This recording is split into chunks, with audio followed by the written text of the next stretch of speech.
average of 12,000 to 60,000 thoughts going through your mind every day. It's no wonder you feel exhausted by the end of it. I'm sure you'd be more forgiving if the thoughts were positive and uplifting, but when it comes to matters of the mind, mostly they're not.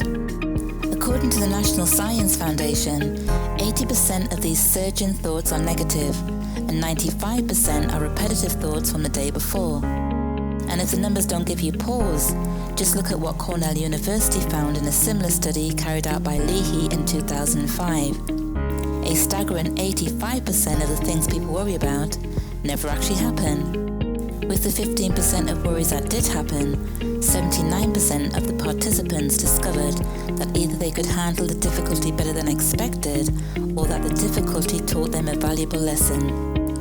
Imagine thought after thought being churned out with virtually no interruption or mechanism of control, just mindless chatter arising and subsiding in a never-ending, merciless cycle. That's a whole lot of worrying and negativity for nothing.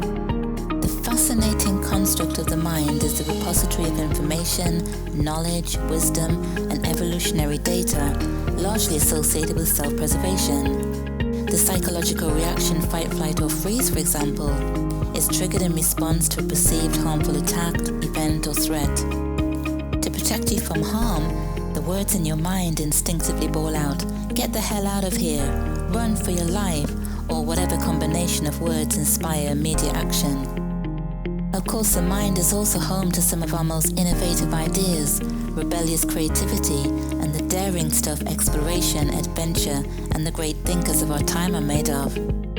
It's unlikely you would trade it in for anything less given its usefulness, but the intrusive and often conflicting nature of the mind can also render you ineffective and enslaved to its control. And if you've ever wondered what causes your impulsive reaction, like the time you behaved badly towards the waiter because he forgot the fries off your order, or you got into someone's face after seeing them jump the line in the grocery store, well, impulses guide automatic behavior, which is a faculty of the unconscious mind. Impulse-led action does not involve awareness. In that crazy moment of road rage, your rational mind doesn't stand a chance. You are totally under the control of the automatic unconscious mind. And the mind as we now understand it comes fully loaded with all kinds of prejudices and cognitive biases, 180 according to the Cognitive Bias Codex. We're all guilty of confirmation bias, for example, if the only TV channels we're watching are the ones that support our firmly held beliefs on gun control, global warming, or race theory, for example. And if you think this couldn't possibly apply to you, take a quick head count of your Facebook or Instagram followers, and chances are they share your viewpoints and perspectives. You arrive home after spending an almost perfect day with your best friend, yet all you can think about is the negative comment she made about your new hairstyle. Negative bias is in action when you give more psychological weight to a negative experience than to the positive one.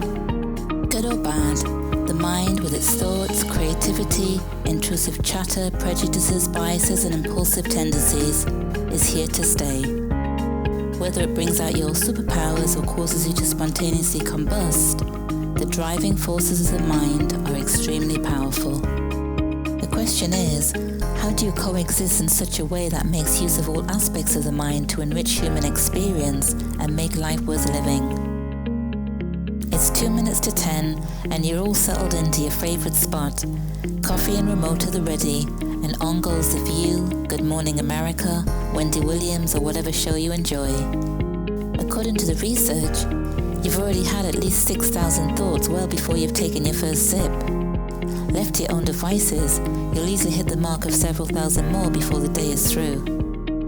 Thoughts upon thoughts running rampant in your mind, like a runaway freight train, and you're ill-equipped to slow them down or change them in any significant way, at least up until now.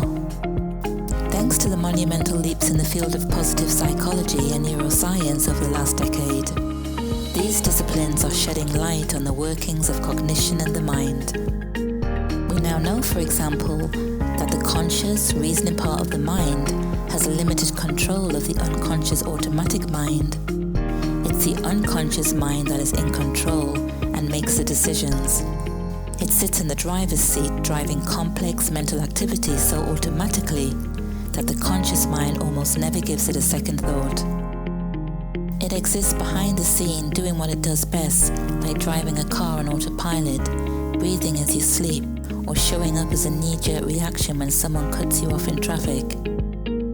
The other intriguing aspect of the unconscious mind, though there are many, is that they contain our deepest, darkest feelings, urges, lusts, temptations, weaknesses, and primitive desires.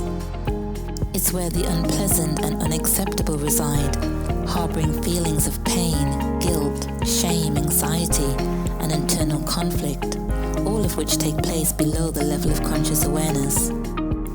According to the physician and psychiatrist Regina Pally, 99% of our brain activity occurs below the level of consciousness.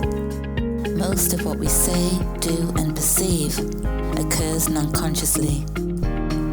This explains why, for example, some of your best thought out plans and decisions easily fall prey to the weaknesses of the will. The slow, logical, conscious mind is steering in one direction, only to be hijacked by the insidious motives of the unconscious mind that takes you off in a completely contrasting one. The first step, therefore, in the marriage of the minds is gaining an understanding of the interplay between these seemingly conflicting entities. Becoming aware that there is more to the mind than we think, and seeking ways to train and bring both into harmony, is the beginning of your mindfulness journey. There are 5 core components of